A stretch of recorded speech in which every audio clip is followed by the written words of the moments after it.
200, 230, 240, 283.2, 190.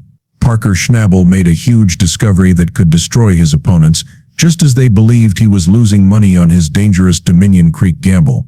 He discovered an abandoned Trommel rusty monster from another era that was supposedly still filled with gold. Nobody anticipated the truth about a finding that is allegedly making the Klondike a battlefield because it poses such a danger to his rivals. A risk of $15 million that needed to pay off. The challenge is to even begin to comprehend the utterly staggering scope of what Parker Schnabel has just discovered. You must comprehend the enormous, nearly reckless risk he made. We are discussing more than just another mining claim. Parker invested an incredible $15 million on Dominion Creek, a vast stretch of land. Why such an all-in high-stakes wager? He is motivated by a straightforward yet potent ideology which he frequently quotes from hockey great Wayne Gretzky. If you don't take a shot, you miss 100% of them.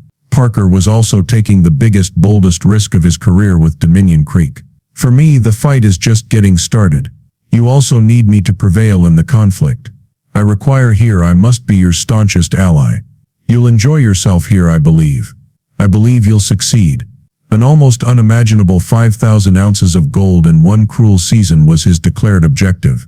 Although it may seem unbelievable, this ambitious, nearly unthinkable objective is rife with horrifying challenges and vicious traps that could totally ruin his plans and possibly bankrupt his entire multi-million-dollar enterprise.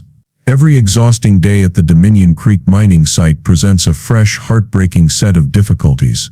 The crew, a group of devoted, tough, and frequently worn-out miners, deals with heartbreaking issues with equipment failures on a regular basis. These aren't small adjustments. We are discussing enormous, intricate devices that are always being strained to their mechanical limits. They contend with unforeseen, unforgiving rock formations and frozen ground that can break costly machinery and halt advancement with a grinding, money-guzzling standstill. They also have to deal with the discouraging and erratic nature of fluctuating gold findings, where a week of finding nearly nothing can follow a promising day of good color in the Sull box. Even the most seasoned miner might be crushed by this encounter. There are incredibly high financial dangers. Huge, disastrous financial losses result whenever the enormous machinery stops working, or whenever a wash plant such as his new giant Roxen becomes silent, even for a few frantic minutes. The team must work under this intense, nearly intolerable strain since they are aware that every second of wasted mining time equates to thousands of dollars in lost potential income, funds that they urgently require in order to even start repaying that enormous $15 million investment. I mean, when I asked him if he would sell it, he had that gleam in his eye like he probably could. They constantly and relentlessly race against the clock, the weather, and their own physical and mental exhaustion to maximize their gold output and preserve the hope of a legendary season. They do this by using their hard-earned skills, inventiveness, and quick decision-making to keep the equipment operating smoothly. What's actually happening behind the scenes is a never-ending high-stakes struggle for survival, where each day has the potential to make or break them forever. The pressure was increasing. The machinery was under stress. Then everything would change when a chance contact with a piece of rusty trash occurred in a remote area of the forest. At a time when everything seemed to be a never-ending cycle of failures and uncertainty, Parker Schnabel suddenly discovered something that would alter the course of the season and perhaps his career. It was a specter, a remnant of a past time. A massive deserted trommel encased in a thick coating of moss, encircled by thick creeping flora and covered with decades worth of dirt. It appeared as though no one had touched it in ages. It was scary in its sheer magnitude. A massive, corroding steel tube designed for high-volume, heavy-duty mining operations. You know, this trommel was a beast in contrast to the contemporary, frequently sophisticated wash plants of today. A straightforward yet potent device designed for volume and strength rather than exquisite dexterity. This beast would have been churning through tons and tons of material per day in its peak. Its enormous revolving drum separates the valuable gold particles and nuggets from the dirt and pebbles. Let's get started. 50 are present. 100, 140, 210, 220, 280, 290, 300 and 310.45 are all present. 5-4. Big red indeed. The weird part comes next. For decades the secret had been resting here in the open. Such a machine would have been notoriously ineffective at capturing precious gold because of the antiquated methods of its day. Many of the smaller, very microscopic gold particles would have actually been washed away with the tailings, slipping right through the crevices. It turned out that decades of neglect had left a possible treasure trove concealed in the machine itself and the unspoiled dirt mounds surrounding it, rather than in the ground. Parker's aptitude for hidden treasure was sharply heightened by his curiosity. The old-timers in the Klondike have been hearing stories about this particular forgotten spot for years, but no one talks about it. According to local rumors, almost like ghost stories, the enormous Trommel was a part of a much bigger, once thriving business that was abruptly and mysteriously shut down when the miners encountered an impossibly frozen stretch of ground, ran out of money, or encountered some other unanticipated fatal obstacle. According to the folklore, gold-rich earth was found in the unspoiled sediment mounds close to the machine. Pert was so wealthy that leaving it behind was practically illegal. However, nobody has ever ventured to verify it. The machine is too large to transfer or run, and the location is too far away.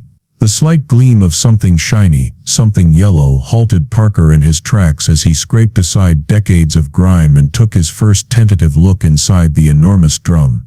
Everything is altered by this.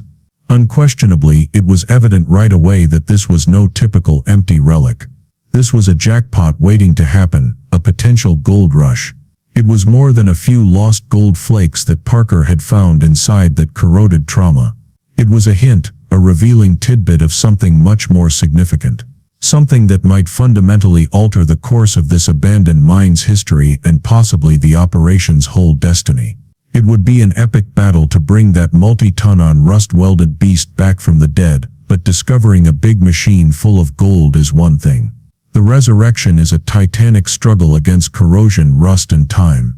It was no easy undertaking to restore that abandoned trauma. You won't believe how big of a problem Parker and his team were suddenly facing. This project was enormous, bordering on crazy. A fight to revive a multi-ton-on beast that is rusting. Finding a way to even get the enormous equipment to a place where it could be properly worked on was the first and most difficult task. Then followed the enormous undertaking of restoring it from the ground up. From massive gears and worn-out screens to the primary steel drum itself, which was rusty and damaged, the operation required painstakingly mending or completely replacing innumerable seized and corroded elements. This technique was a cruel test of patience, competence, and unadulterated knowledge at every stage. The problem with Parker's team, though, is this. They were adamant. The huge amount of gold that could be locked up in that machine and the surrounding earth, as well as the possible payoff, made them certain, almost obsessive, that the tremendous effort was well worth it. Not supposed to be here. The main is where it should be. There may very well be a problem with Lucifer. Something is wrong if you have a lot of gold in one wing but not the other.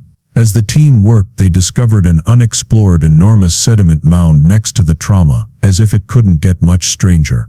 The initial miners had dug up this pay soil but were never given the opportunity to run. The results of the first desperate tests conducted on this dirt were simply astounding.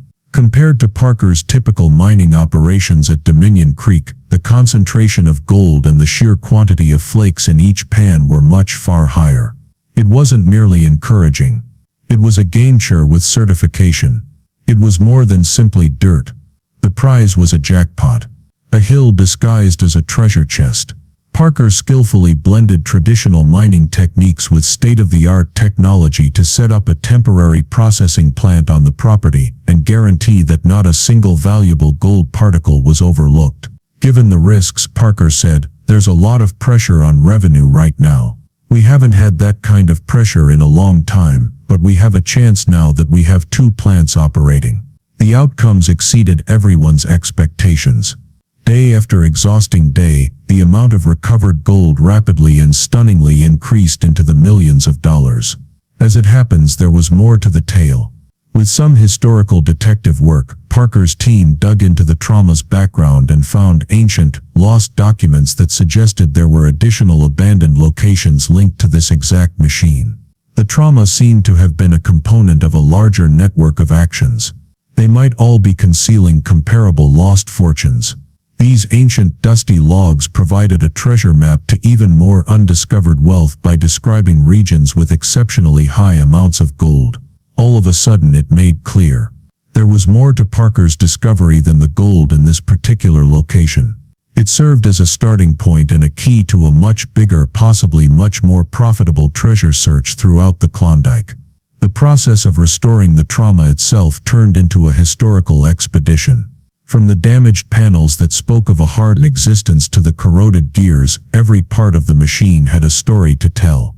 Since even a minor mistake or a shoddy weld may endanger the entire multi-million-dollar operation, experts were brought in to make sure every repair was completed with the utmost precision. The Trommel was a stunning fusion of old-world rough workmanship and contemporary high-tech engineering. By the time it roared back to life, a deep, thunderous sound reverberating across the valley for the first time in decades. It was absolutely amazing to watch it in action. Gold nuggets and small particles were easily separated out of the earth with an almost ravenous efficiency that its original builders could only have imagined. It was more than simply a huge financial victory for Parker and his group. By exploring the Trommel's past, they discovered the tales of the miners who had worked there for many years. These were individuals pursuing their goals in a cruel and merciless setting, motivated by the same passion and gold fever. The project gained significant complexity from reassembling their lost story, elevating it above a simple gold rush. It had a strong, meaningful link to the past, a moving reminder of the extraordinary diligence and unwavering will that characterized their predecessors. The discovery of millions of dollars worth of gold was shocking. The true treasure, however, was a secret that had the power to completely alter the Klondike gold rush as we know it. This is the really crazy part. Beyond the gold that was discovered there is more to the story. Inside a rusty, abandoned toolbox that was soldered to the Trommel's frame during the restoration process, Parker's team discovered something far more valuable than the gold itself. Rudimentary hand-drawn maps and ancient miner log books. These weren't merely logs of their everyday activities. They served as a thorough record of their prospecting, achievements, setbacks, and most importantly, their intentions for the future. The fact that the previous operators hadn't gone bankrupt or been driven out by bad luck was a surprise to everyone. They had identified a number of additional, even more lucrative gold deposits up and down the creek after methodically prospecting a vast region. In order to finance a far larger, more ambitious operation at these other targeted sites, they had been storing pay dirt from this initial spot and processing it with the Trommel. Suddenly, however, they simply disappeared. Suddenly the record stopped. There was no final entry, no explanation. They left behind a fortune in processed gold and a clear path to an even greater one, as though they had packed up and departed in the middle of the night. The reason they left is what really raises a lot of doubts. Did they experience a period of high income that drew unwarranted attention? Were they chased away by competitors? Did they encounter another, more enigmatic fate in the harsh wilderness? There were no hints in the log books, but there was a treasure map. The coordinates, test results, and meticulous notes of a group of skilled miners from a bygone period were now in Parker's possession, directing him straight to a location that might contain hundreds or perhaps thousands of additional ounces of gold. His $15 million wager on Dominion Creek changed from a high-risk wager to something that was almost certain after this finding. He hadn't simply received a huge payout from the abandoned Trommel. He had received the kingdom's keys from it. A huge, almost frenzied interest in the larger mining community was also triggered by the discovery. Given the necessity of securing these additional claims, one of Parker's pals might offer, "I'll try to get you some reinforcements so you can speed it up." However, this also meant that competitors were now closely observing Parker's every action out of a sense of avarice. The race had begun and Dominion Creek's secret was out. Parker's Trommel turned into a symbol, proof of the unrealized promise that may be found in the most unlikely forgotten places. It was no longer only a corroding artifact. It served as a lighthouse and a challenge to the entire business to reconsider, delve deeper, and never presume that the past is really over. Parker Schnabel is now the new king of the Klondike after his $400 million discovery in an abandoned tunnel. However, there is a legendary risk associated with this treasure. Has he made his empire secure? Tell us in the comments section. Smash the likes and subscribes.